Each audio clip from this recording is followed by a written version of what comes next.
everybody. Thanks for joining us today. This is Jamie Stillman with Team Stillman Mortgage. And today we have with us a great friend of mine, and that's Kayla Dodd. She's going to tell you a little bit about who she is, and then we're just going to talk about a couple things like we usually do on here.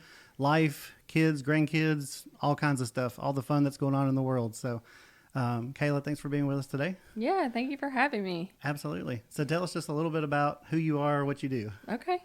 Yeah, my name is Kayla Dodd. I am one of the owners of Advance Title of Murfreesboro.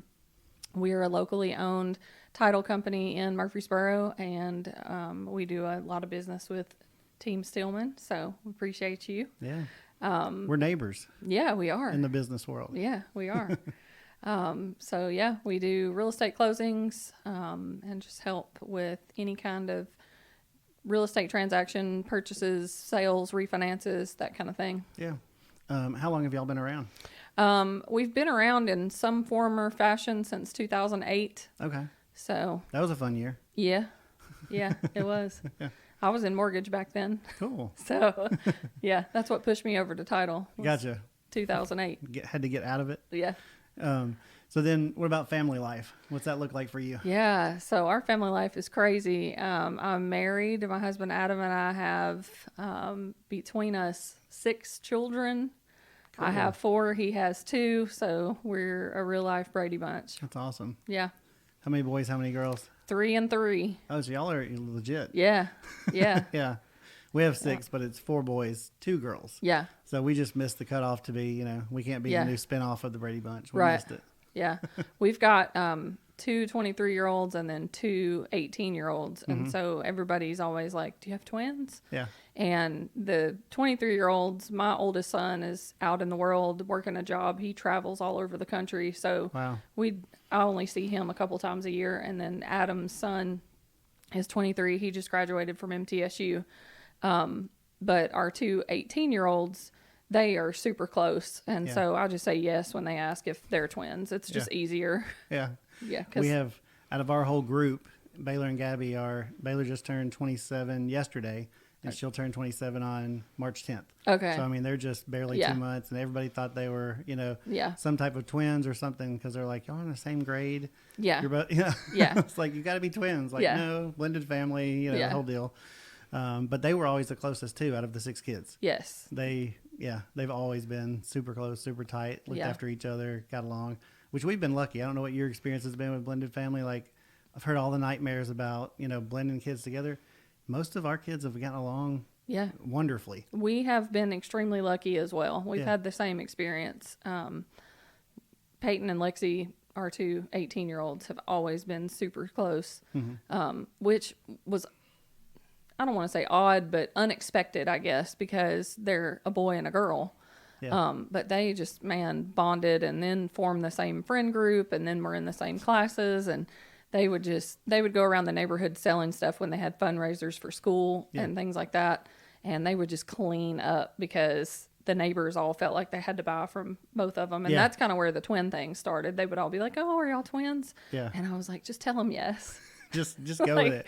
Because then if you said no, then it's like, oh, well, and then you get into I don't like this one's mine and that one's his, because they're just all ours. Yeah. And so, I was like, just say yes. Yeah. We talk about that all the time. Like, we try not, unless somebody just makes us, we don't use the word step and half and all that kind of, like, none of our kids, they'll be the first to tell you, like, we don't care about all that stuff. We're brothers and sisters. I have 5 siblings. I have this many, because it's just, and Baylor and Gabby, like you were talking about, same exact thing. Like, he played baseball and basketball through middle school and high school. She was a cheerleader. So they're like, at the same games, at the same kind of stuff. So it was just like, everybody was just like, they got to be twins. They're so close. They do everything together. Yeah. So yeah. And then, we have a little bit of everything in our house because we've got the blended family, and my youngest daughter's adopted. And so when she was younger, people would be like, oh my gosh, she looks so much like you. Yeah. And it was another thing, like, we'd try to stop and explain. And then after a while, Willow was just like, just say yes. Yeah. She's like, I don't even want to tell anybody. I don't care. We do look alike. It's fine. Yeah. God decided to make us look a little bit alike, whatever, Yeah. So it's kind of been really cool. Yeah. They would all say, like, oh, they favor. And we're like, yeah, They really do, don't they? Yeah. Yeah. Yeah. So what's your, I know we're not going to talk too much about title stuff, but what's your favorite part about being in the title business and owning a title company? My favorite part is still the first time home buyers, helping those people that have never owned a home before and gone through the process. It's just different. They're always just so excited, and it doesn't matter how long you've been doing it. Seeing those people get to come into that world and, accomplish the American dream is always super cool.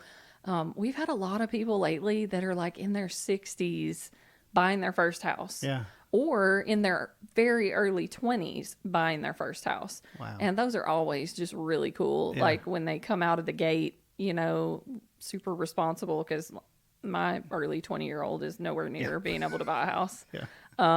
And then, also those ones that are later in life that we had one a couple weeks ago, and he just cried at the table. Oh, wow. Because he said, I just thought this wasn't in the cards for me. And I had just resolved myself that I was just going to be a renter, and for them to be purchasing their home, it's always just real emotional, and it's so cool. So that's really awesome. My favorite part. Yeah. It's kind of crazy. I've heard a couple different stats, but I think they said like the average first time home buyer right now age is 38. Yeah. Which is up so much from where it used to be, which is just wild. I know there's a lot of things that go into that, but I'm seeing that too. And then I'm also seeing, like you said, people in their 50s that have never owned a home before, or they're the first person in their family that own a home. Yeah. And you're kind of like, you take it for granted. You're like, what? Because that's what we do every day. Like, nobody, like your parents didn't own a home. Nobody. And it's it's such a huge monumental milestone to them. And it's really cool. Yes. Really, really cool. Yes. So one thing I've noticed, and I'm going off everywhere, but one thing I've noticed about you is, and the title work that you do, you have a lot of, I think, what I would call raving fans. Okay. You have a lot of people when you post that are like, hey, that's who we trust. We don't trust anybody else, which, I feel like we're in a pretty blessed area. I think we've got some good people in the title business. We got some bad people, just like we do in mortgage, just like we do in everything. But, there's a lot of people that really stand behind you and really promote you. What do you think about y'all's service, or just you personally, that causes that? Because I see a lot more of that with you than I do some people. Yeah. First of all, I'm just so grateful for that. It makes me emotional to even just think about it, because you're right. I just have so many people that just support me, and I get stopped all the time, and they're like, oh, you're Kayla Dodd. I watch you on social media, or I see your things that you post, and I just love you. And sometimes, I don't know, sometimes I don't think about that with the stuff that I post, but anyway, it just makes me emotional to even think about that. So many people really do seem to care. Yeah. I just think what sets us apart from other title companies is, number one, I have a vested interest in every single closing because I own it. That is different. If I don't do closings, then my girls don't get paid, and I don't get paid. Yeah. A lot of the title companies now, it's rare to have a locally owned title company that has not bought into a real estate brokerage. No hate to people who have done that. Sure. But most of the title companies now have some interest in a brokerage. And so the larger companies, they're just kind of fed those leads from agents who come to work at those brokerages. Gotcha. So I don't have that. I don't have any source of business that just comes to me because we have some partnership in ownership. Sure. I have to work for every single closing, and every single closing matters to me. Yeah. So our communication, is far and away better than most. Yeah. We pride ourselves on that. I think that absolutely if you reach out to me, you're going to get an answer. Yeah. And you're going to get it quickly. Also, because people take care of me, I just take care of them. Yeah. I take care of their stuff the way that I would want my own stuff and my own family taken care of. Like I said, I started in mortgage. Yeah. And I remember the days of, if one deal falls out, like, I'm not making the mortgage payment. Yeah. I'm not paying my daycare bill this month. Yeah. And so I know how important closings are for realtors and lenders, and I've still just carried that with me all of these years. Yeah. So I look at every single closing as something that needs to happen. I always say, and it sounds a little corny, we say yes to closings. Yeah. We say yes. We're not going to hear us say we don't have time, we can't fit it in, we already have 30 that day. We're going to find a way to get it done. Yeah. Even on holidays, if we're supposed to be closed, if there's any way to make it happen, we are not going to be the holdup. Yeah. And I can attest to that. That's why I said we're pretty lucky in the area. I mean, you guys will answer a question whether it's your transaction or not, too, because you want to make sure that people are doing things legally, ethically. Because I've called you just to like, hey, and I know I had a deal one time, can't remember exactly how long ago it's been, but it was a manufactured home and we were waiting on the state and all that kind of stuff. And it's like, it's good to get feedback that's like, hey, this is what we have to have. This is what we control. This is what we don't. Yeah. And I can feed that back to the customer instead of, somebody saying, oh, you don't have to do that. You don't have to do this. And just kind of giving you every runaround in the world. Yeah. You're very transparent with the legalities and the, the ethical part of everything, which is huge. Yeah. Because that's why I said we have some really great title companies and we have some bad ones. So on the mortgage side, we get a contract on all purchases. So we're kind of driven to where that title company is going to be. Not a lot of people are like, hey, my agent put this on the contract, but I want to use, it just doesn't happen a lot. Yeah. So, but through refinances, because I've been doing this a long time, that's when you kind of learn who your people are. Yeah. And then when you get a purchase, you're like, oh man, good. It's with Advance. I know we're in good hands. Right. So that's everything you said is 100% true. Yeah. And then I think the entrepreneurial side of it, when you're talking about your girls getting paid, when I went from just being a loan officer one place and decided to have a team, it really opened my eyes to like, not just like, okay, I've got to pay other people. So I've got to grow so that I can not only, I can make enough money to pay them, but also pay myself. But then also me and my wife will talk about through ups and downs, we're like the pressure of having other households, you feel like you're responsible, because that's their job. And you're like, we need to do enough business. I don't want to let go of anybody. And they've got kids. So all of a sudden, as an entrepreneur, when you take all the steps that you have to grow, which is hiring people, you also take on the responsibility and a little bit of the, man, I got to make this work for them because I love these people. Yeah, absolutely. A lot of title companies take the position of, we'll just hire when it's busy and we'll fire when it's slow. Yeah. And my heart just won't let me do that. My girls have been with me over 10 years each. Wow. And, and that's part of the reason that I'm in there every day. Also, you don't, a lot of times with title companies, you don't see the owner in there behind the desk working up CDs and working up Altas and generating packages and doing disbursements. But I'm in there every single day. Yeah. I'm not on vacation while these other people are working and making money for me to go and live a lavish lifestyle. Yeah. And that's just, I just can't do that. I can't subscribe to the corporate culture of the CEO is going to, tool around on their private jet while these people sit behind the desk and toil for, low wages and everything's about the bottom line. Yes. Yeah. I just don't have it in me. Yeah. And so, I'm very fortunate that we've had a long-standing staff. These girls, I would trust them with my life. They've stepped up for me during periods of illness on my part, that they've had to, and we just take care of each other. That's awesome. That's awesome. Yeah. Like you talked about hiring when it's busy and letting mortgage companies are huge for that, hiring processors and underwriters and closers. And we went through that massively, at the end of 2022 is when everything kind of, all those beautiful rates from COVID finally went away and didn't come back. And so over the last, year and a half, 2 years, mortgage companies have been terrible about that, just layoff after layoff after layoff. And I feel really lucky because we've, where I'm at when I made this move to CMG a little bit over 2 years ago, pleasantly surprised that they tried to keep staff, as it is. And we did different things. Like we would do full underwrites on pre-approvals if it's not quite as busy, just to make sure the underwriters had stuff to do. Yeah. Because we're, it's kind of, we talk about as a culture, we have the people we want, whether it's busy or not. So we need to make sure we keep all those people. Right.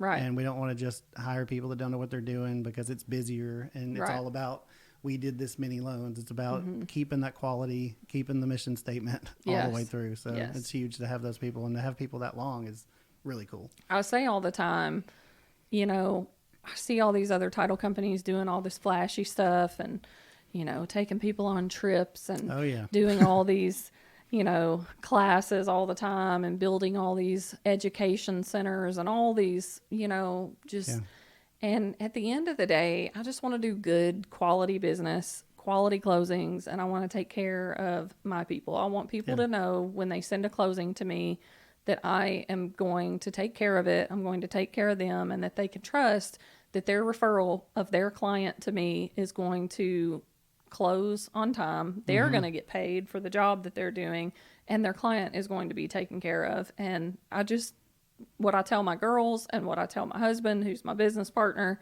is we just have to keep doing the next right thing. Yeah. Just keep putting one foot in front of the other and doing the next right thing.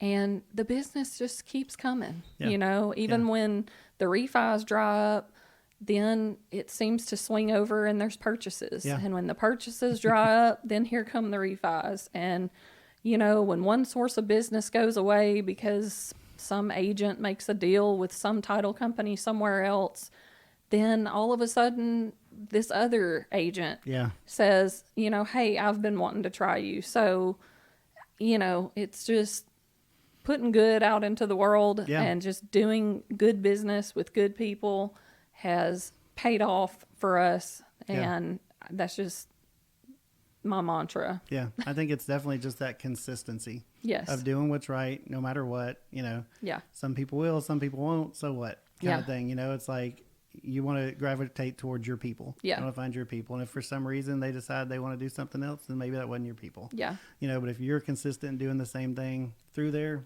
good things happen. Like you said, it seems like something always comes there if you're just consistent, do what you do all the time. Yes. Just show up and keep being good to people, keep treating people well. And we focus on quality over quantity.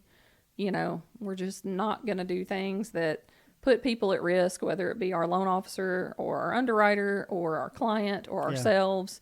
It's just not worth it for one closing. Yeah. I've been in this long enough to see the ebbs and flows.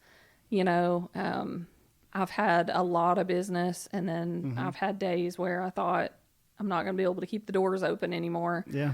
And, doing bad business, shady practices, cutting corners, that just doesn't get you there. Yeah. It might work for a little bit, but you're going to get busted on it. And the thing about it is when you get busted on stuff like that in this business, it costs money. Yeah. And then you really go down a bad rabbit hole that you don't want to be in. Yeah. That's the tough part, is if we see stuff going on that we know, hey, they're not doing it the way they're supposed to. Yeah. Usually in our business, they don't get caught right away. Right. It's always down. And that's why you kind of have to just be like, oh man, they have a lot of business going over there, but they shouldn't have it because they're not doing it right. Yeah. But usually over time, eventually it all catches up to you. Right. Eventually the staff leaves or, something happens and you're like, yeah, I saw that coming. Yeah. I knew that was coming. So yeah, that's awesome. Yeah. I mean, you guys do a great job. Well, thank you. Yeah. We try. So, I know you've had a few things go on the last year or two personally. Yeah. If you don't mind talking a little bit about that. I talked to a lot of people that have gone through things, and we share our story a lot in my family, what we went through with our grief and that kind of stuff. So just a little bit about what you've been dealing with. Yeah, sure. So I had COVID in September of 2023. Okay. Right after I had COVID, I started having headaches that I just attributed to the COVID, that I thought, I'm just not getting over. It was that Delta variant that just kind of put everybody down. So these headaches just wouldn't go away. And I was going to my doctor, and we were trying allergy meds and rounds of steroids and antibiotics and all the things to try to get it, under control. Sure. And it would get better for a little bit, and then it would come back. So end of October 2023, I had gone back to the doctor, and I was like, I just can't, I can't take this. These headaches were debilitating. I couldn't eat. I couldn't sleep. I was trying to work, through, I was taking Tylenol or ibuprofen. The minute I could take more, I was taking it. And sometimes I'd gotten to the point I was taking it together. Yeah. It was bad. Nothing was helping at all. No relief. So I went back to him on a Thursday, and he gave me another round of antibiotics. And he said, if this doesn't kick it, then we need to do some imaging. Like, it's time to take a look in there and make sure that there's nothing else going on, because it's not, it's not normal that you're not able to get over this. And it could be long COVID, but we just need to make sure. So that was on like a Wednesday or Thursday. I don't remember. So I took the antibiotics over the weekend, and it didn't get better. It got worse. That Sunday night, I was up all night long. Didn't sleep at all. It hurt to lay down. It hurt to sit up. Like, it was just debilitating. Yeah. And so, anyway, that morning around 6 a.m., I was still awake. I hadn't slept, but maybe like a couple of hours. I would sleep for like 30 minutes at a time, and then I would wake up, my head hurting, and I'd have to change positions. Gotcha. Slept with an ice pack over my head, like, man, And so I noticed, like, I would open the door, like, to the pantry or the bathroom, and I was hitting my foot, and I was like, but I thought, I'm just exhausted. I've got this terrible migraine, and I'm exhausted, and I'm just, Yeah. And so I also noticed I was holding my phone, and I was trying to text, and my finger wouldn't quite go, like, on the letters where I needed it to go on my right hand. How weird. And I was like, that's weird. So I was like, okay, don't panic. Nobody in my house was awake yet. And I was like, I'll call my doctor the minute they open. So at 8 o'clock, I called my doctor. And when they answered, I couldn't speak. Oh, my God. So, she answered, and luckily they have caller ID, so they knew it was me. And all I could say was, I need. And so she starts saying, you need an ambulance. Yeah. You need, and I was just saying over and over, I need. I finally got out that I needed to come in. She, through a series of her asking me questions and me making noises back. Right. I was able to tell her I need to come in and that I have a driver. So my husband drove me to their office. And by that time, my foot was really, like, I was having trouble on the stairs. I was tripping. It's like I was tripping over my own feet. Okay. But it still didn't register for me at that point what was going on. So I went in the doctor's office, and he made the same assessment. He thought I was just having a horrible migraine. And he said at the time, migraines can mimic stroke symptoms. Mm-hmm. And I was 39 years old. So no history of stroke in my family, no neurological issues, not a migraine sufferer, like nothing. Oh, never even had migraines and stuff before. I mean, like, I might get one here and there, maybe twice a year. But no, know. So he scheduled a CT for that morning and told me just stay right there in his office until it was time to go to Murfreesboro for the scan. Mm-hmm. So he gave me a migraine pill, and it kind of started to feel better, and my speech came back. And did several other tests. Like, I was able to hold my arms up and hold my leg up. So it kind of seemed like my symptoms were resolving. Yeah. So he was like, I think this is a migraine, but and sleep deprivation. Oh, okay. So anyway, I went to the radiology place, and I had the CT scan, and I came out of it, and I knew when she said, can you just sit right here? They wouldn't let me leave. Oh, gotcha. And then my doctor was calling, and he said they want an MRI. And so I just broke down crying. I was like, why? What's going on? And so anyway, they discovered that I'd had a stroke. So they found a blood clot in one of the veins in my brain, and it had caused a small bleed.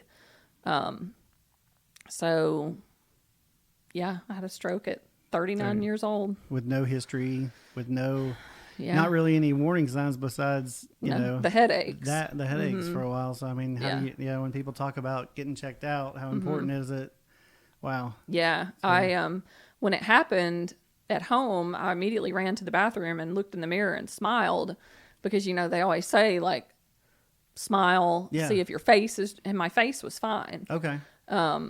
So I ended up being admitted at Centennial, and over the days there until they could, basically they were trying to find the reason for the stroke. Sure. They checked out my heart and several scans on my brain and all of those things. But over those days, I lost complete function of the entire right side of my body, except for my face. Like, my face never drooped, and I didn't lose my speech. Had a little trouble finding words.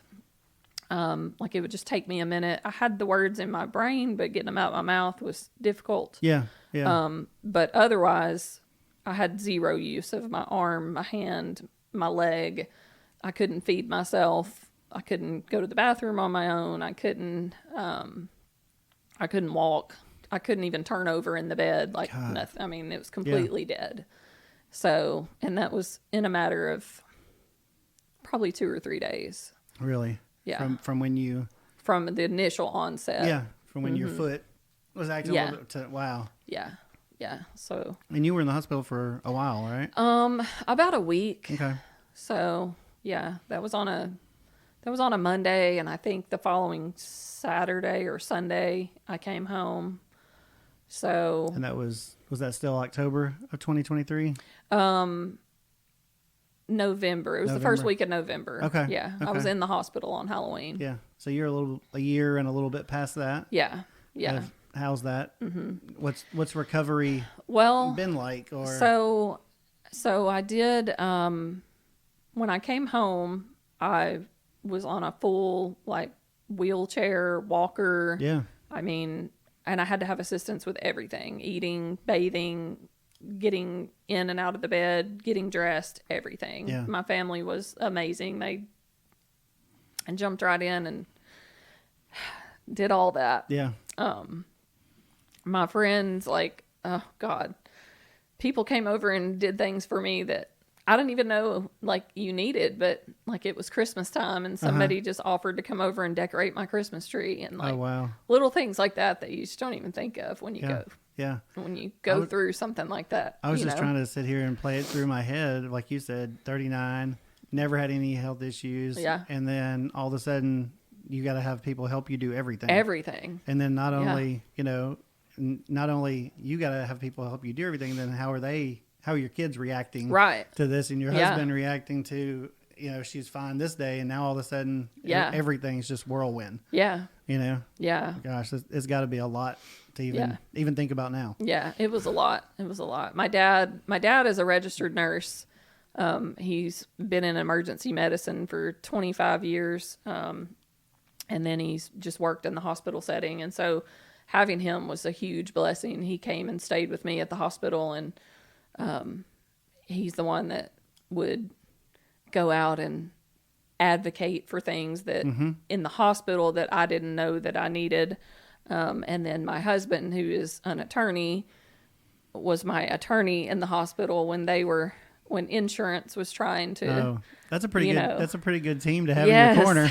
Yes, it was. Yeah. So, they all just rallied around and, but, so I came home and immediately started physical therapy, occupational therapy, and speech therapy, which, speech therapy was really more of like cognitive therapy.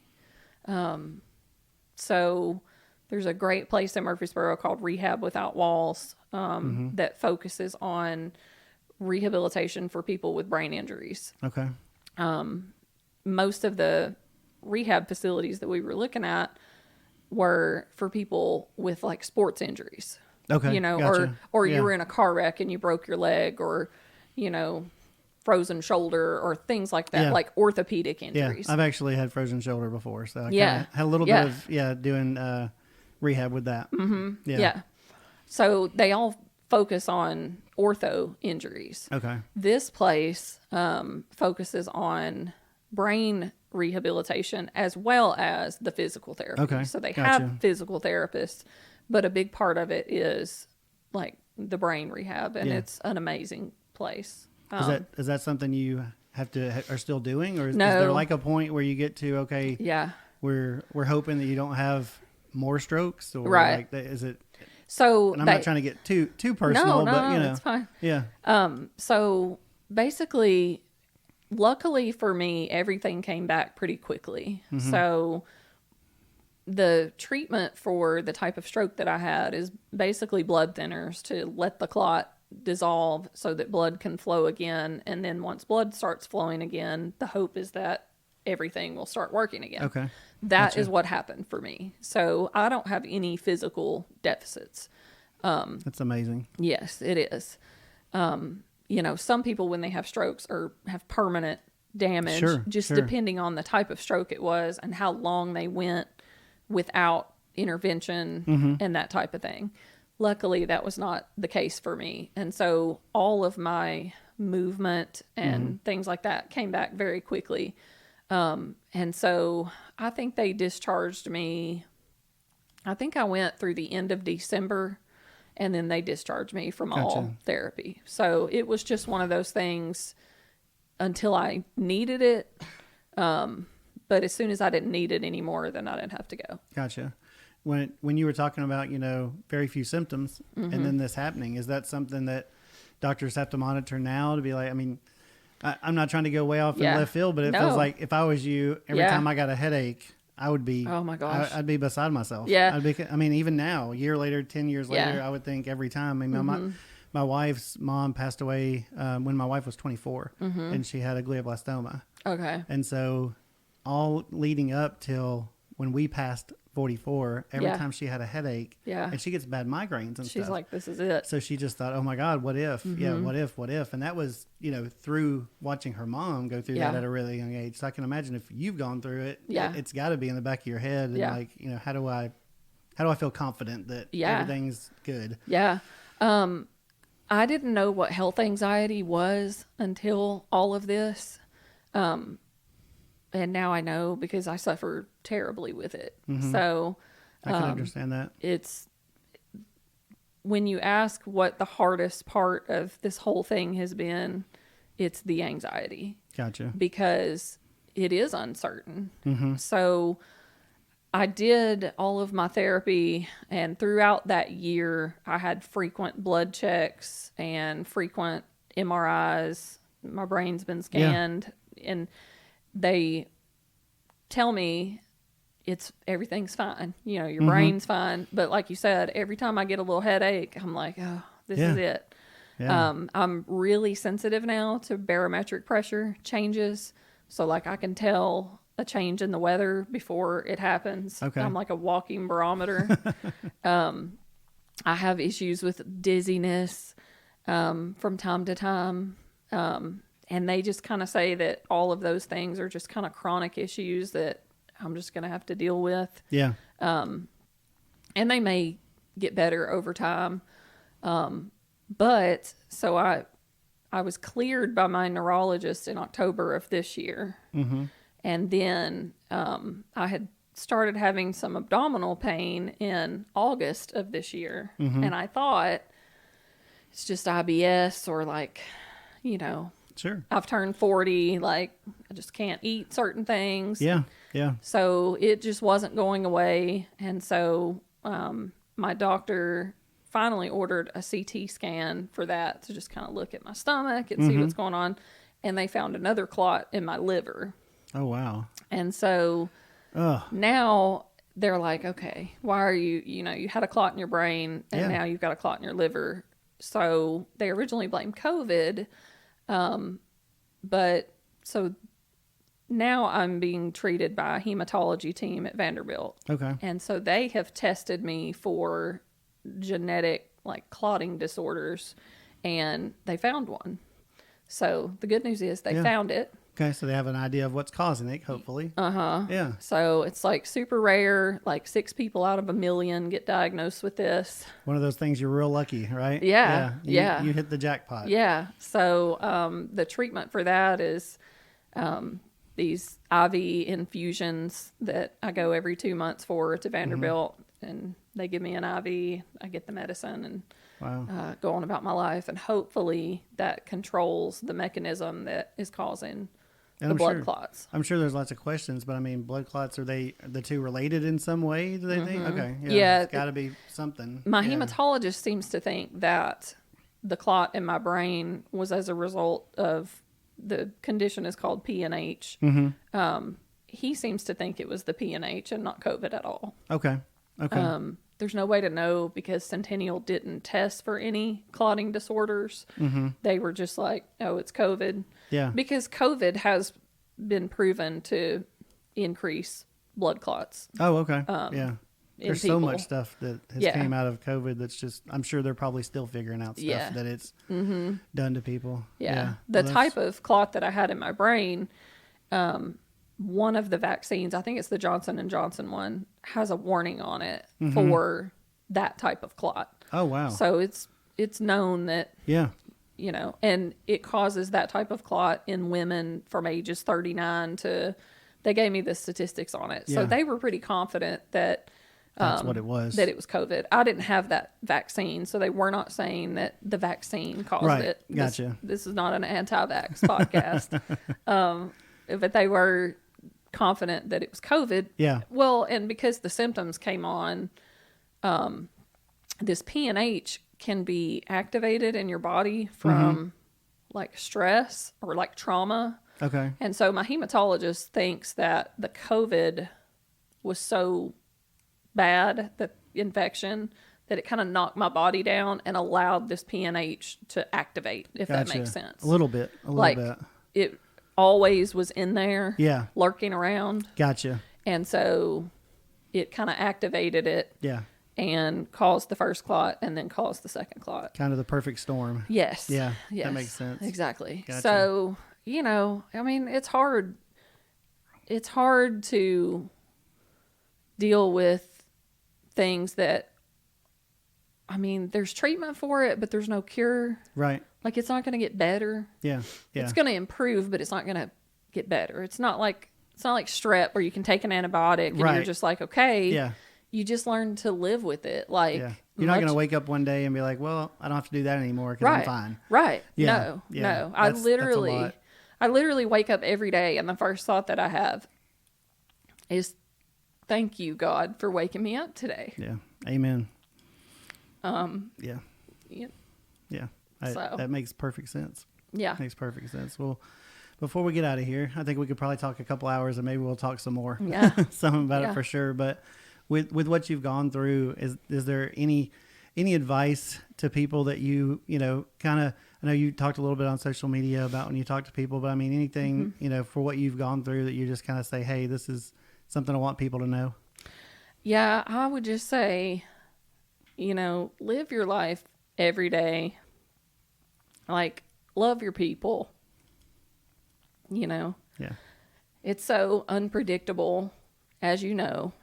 You never know when it's going to be the last chance or day to tell those people that you love them. Like, I've told more people I love you in the last year and a half than I have, like, in my entire life. Yeah.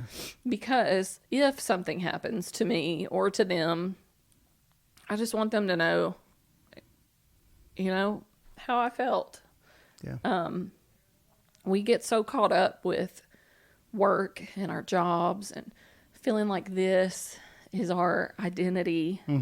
And it's not. No. And I know as a owner of a company, as an entrepreneur, as a manager, I'm really not supposed to say this, but I do. Like, I don't live to work. I work to live. Yeah. So I strive for that balance. Yeah. And you said it perfectly. I mean, all of the stuff is important and it's what drives us and it's what, you know, makes us provide for our family. But in that instant, when you were having your whole family take care of you and friends around you, none of that mattered. None of it mattered. And I even, you know, I'm so driven by doing mortgages and helping families. But if I'm not here tomorrow, people are still going to buy and sell houses. That's right. They will go somewhere else and get their mortgage. I want to make a difference, but I want to have an impact on my family and the people that I love. Absolutely. Absolutely. If I can't do somebody's closing, they'll get it done somewhere else, whether it's with us and my staff that stepped up, or they'll take it somewhere else. Yeah. But where I can't be replaced is in my own home with my family and my friends. I've become really unapologetic about taking time for my family. Mm-hmm. If we're going to take some time and go down to the beach, we're just going to do that. And when the closings don't get done, then you can complain. Yeah, there you go. But I'm not going to feel bad about it until things start not happening. But otherwise, I'm not going to apologize for living my life with the people that I love, and you shouldn't either. And nobody should. No. You know? Very well said. That's exactly the truth. We should worry about what actually matters in life. Yeah, absolutely. Absolutely. Awesome. Well, thank you for sharing. Thank you for being here. We really appreciate it. Thanks for having me. Yeah. That's all we got for today, guys. Please check out Kayla Dodd, check out Advance Title, and find her on her socials as well so you can find out more about her story and ways that she's trying to help people as well. We'll see you next time. Thanks.